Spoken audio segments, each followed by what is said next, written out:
it is not only that people are more expressive so that like they come to one conclusion that we can sit together, like let's move further, हैन? त्यो पनि एक प्रकारको सत्य हो। र अर्को कुरा के भन्दाखेरि अहिले इन्डिपेन्डेन्ट भयो क्या मान्छेहरू, हैन? जस्तो डिपेन्डेन्ट भएनन् क्या, लाइक ओहो मेरै श्रीमान यसकै कारणले म जिन्दगी बाँच्छु, वा यही हो मेरी श्रीमती यसकै कारणले म जिन्दगी बाँच्छु भन्ने त्यो डिपेन्डेन्सी भएन क्या, इन्डिपेन्डेन्ट पनि भयो मान्छेहरू। म तपाईँलाई एउटा उदाहरण दिन्छु है, मलाई यसरी उदाहरण दिँदै कुराकानी गर्न रमाइलो लाग्छ क्या। अनि फेरि that's real life story actually. मेरो मुवा र ड्याडी चाहिँ, मेरो मामा ड्याडी चाहिँ यही जय नेपाल हलमा सिनेमा हेर्न आएको। अनि एकजना मान्छेले अँध्यारोमा चाहिँ हिलवाला जुत्ता लगाएको रहेछ, मेरो आमाको खुट्टा कचाक्कै किल्चिदियो, मेरो आमाको बुढी औँलाको नङ नै प्याच्चा फुट्यो क्या। फुटिसकेपछि उसलाई असाध्यै दुख्यो, त्यो बिचरा जसले कुल्चेको थियो त्यसलाई थाहा थिएन होला कि त्यो मेरो आमाको खुट्टा हो भनेर, न त त्यसले कुल्चिने एड गर्थेन। त्यसलाई म यस्तो पनि थिएन। तर बिचरा त्यो मान्छेले चाहिँ अन्जानमा गर्नुभएको, उहाँलाई पनि एउटा अपोलोजाइज गर्नुभयो, टिप ल्याएर लगाइदिनु भयो। तर my mom was hurt, like हुन्छ नि उहाँलाई त असाध्यै खुट्टा दुखिरहेको थियो।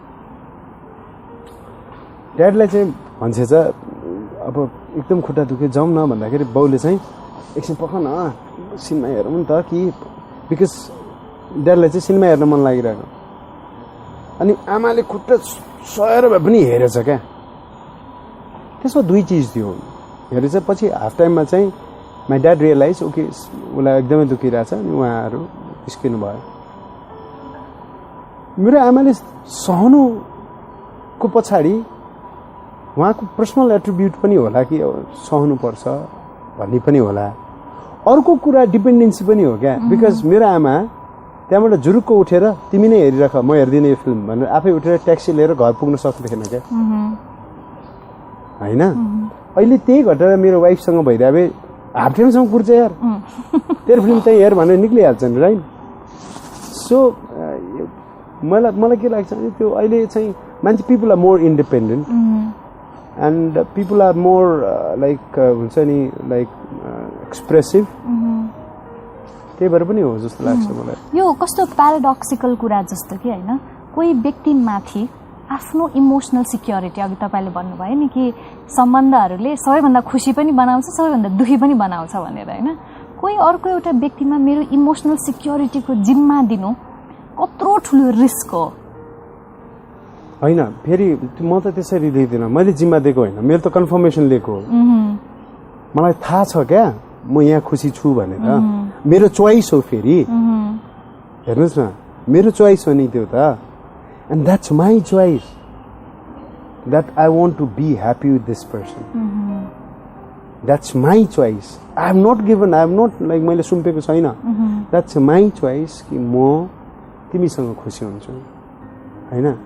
तिम्रै कारणले खुसी हुन्छु, तिमी भएपछि मात्र खुसी हुन्छु हैन, तिमी हुँदा पनि खुसी हुन्छु, तिमीसँग रहँदा पनि खुसी हुन्छु, तिमीभन्दा अलिकति टाढा रहँदा पनि खुसी हुन्छु, तर तिम्रो उपस्थिति महसुस हुने बित्तिकै खुसी हुन्छु भनेर त मेरो चोइस हो नि। र त्यो अर्को कुरा फेरि हेर्नुहोस्, अहिलेको युथमा चाहिँ त्यस्तो छ क्या। मैले अस्ति भर्खरै के न्युज पढिरहेको थिएँ, एकजना बहिनीले चाहिँ आत्महत्या गर्नु तपाईको कपालले के माइक डिस्टर्ब भएको छ छैन? भइरहेछ? छैन, ठिक छ, ठिक छ। मैले अस्ति एउटा न्युज पढिरहेको थिएँ, त्यो न्युजमा चाहिँ के आएको थियो भन्दाखेरि अहिलेको रिलेसनसिप्सहरूको बारेमा न्युज क्या, बोयफ्रेन्ड र गर्लफ्रेन्डको चाहिँ बर्थडे विश गर्न बिर्सेर बहिनीले चाहिँ आत्महत्या गर्नुभएछ। बर्थडे विश गर्न बिर्स्यो भनेर, होइन? अब त्यो फेरि कुन लेभलको समर्पण हो? अनि हामीले हाम्रो किताब र मुभिजहरूबाट कस्तो रोमान्टिसाइज रिलेसनसिपको चाहिँ एउटा त्यो सोचेको, त्यो किताबले जस्तो रोमान्टिसाइज गर्दा चाहिँ नि रिलेसनसिप्सहरूको बारेमा त्यस्तो बनाइदिएर, अब तपाईँको रिलेसनसिप हेरेर I have very romantic feeling about how my relationship should be के, किनभने तपाईँले एउटा स्ट्यान्डर्ड सेट गरिदिनु भयो नि त, how your spouse help you in your career. Problem म त्यस्तै खोज्छु होला कि, अनि पाउँदिनँ भने मेरो अर्कै एउटा फेरि निराशा हुन्छ होला, होइन? मैले भन्न खोजेको मुभिज सिनेमाजहरूले चाहिँ रिलेसनसिप्सहरूको कस्तो खालको एउटा प्रतिमूर्ति भनौँ न, जसलाई फलो गर्नको लागि चाहिँ सबैजना दौडिरहेछ, त्यो सिर्जना गरेको राम्रो भयो कि नराम्रो भयो? हजुरले पनि मैले त्यो इन्टरभ्यूमा हेरेको थिएँ अभिषेक बच्चन भनेर भनेको भन्ने कुरा के मलाई नचिनिसकेपछि त्यसलाई चिन्छ होला नि भनेर भनेको, हैन? मलाई के लाग्छ भने नि जस्तो सिनेमा वा अरू जे पनि चिज छ इन्फ्लुएन्सिङ चिजहरू त्यसले असर चाहिँ गर्छ मान्छेलाई हुन्छ नि तर मान्छेले अब तपाईँले त्यो सुन्नुभयो कि बर्थडे विस नगरेर छोरी मान्छेले आत्महत्या गरे विदेशमा यो घुर्यो भने पनि डिभोर्स हुन्छ होइन एउटाले ब्रस गर्दाखेरि यहाँबाट कुइनोबाट पानी चुहेर के कुइनोबाट पानी चुहेर भुइँ चाहिँ भिजेर उसलाई सधैँ पुस्नु पर्यो भने डिभोर्स गर्यो होइन अब त्यो भने त कस्तो भन्दाखेरि मैले भनिहालेँ मलाई यार भए यार त म ठिक छ त चोइसेस छन् भनेर सोच्यो भने त्यो हो तर सम्बन्ध सबै तपाईँ एउटा कुरा भने तपाईँको जुत्ताको साइज कति हो 30 डोन्ट नो 32 तपाईँलाई 42 को सुज लगाइदियो भने कस्तो हुन्छ हर्ल्याङ भयो नि 29 को जुत्ता लगायो भने गाह्रो हुन्छ हिँड्न एक्ज्याक्टली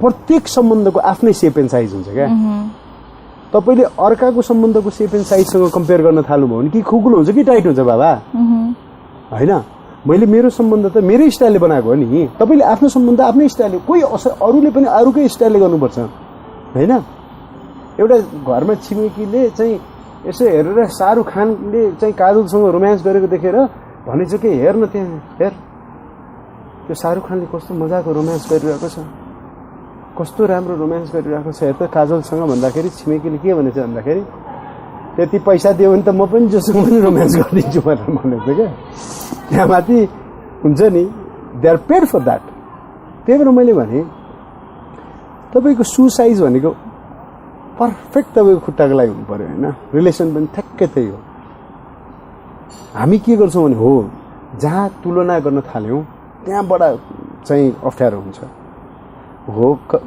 प्रभाव पार्न सक्छ तर त्यस्तै भन्ने हुँदैन किनभने तपाईँ अलग हुनुहुन्छ तपाईँको पार्टनर अलग छ तपाईँको सोच अलग छ me and my dad share a similar gene in our body but we are two different human being भनेपछि त त्यो त अलग भइहाल्छ त्यस कारण आफ्नो किसिमको सम्बन्ध बनाउनुपर्छ जस्तो लाग्छ मलाई होइन र भन्नु न सम्बन्धकै कुरा गर्दाखेरि तपाईँ जिल्ला बाहिरको मान्छे हो काठमाडौँको मान्छे होइन तपाईँ होइन सहरसँग पनि सम्बन्ध हुन्छ म यहाँ हुर्केको मेरो यो सहरसँग छुट्टै किसिमको यहीँ जन्मेको यहीँ हुर्केको भएर मेरो छुट्टै किसिमको सम्बन्ध छ जिल्ला बाहिरका साथीहरूसँग गफ गर्दाखेरि आफ्नो जिल्लासँगको सम्बन्ध र काठमाडौँसँगको सम्बन्ध छुट्टै हुन्छ तपाईँ पनि एउटा ठुलो सपना बोकेर कान्तिपुरमा चाहिँ रेडियोमा बोल्छु भन्ने सपना बोकेर आउनु भएको थियो यो सहरसँग पनि तपाईँको छुट्टै सम्बन्ध छ होला यो सहरसँग तपाईँको कस्तो सम्बन्ध छ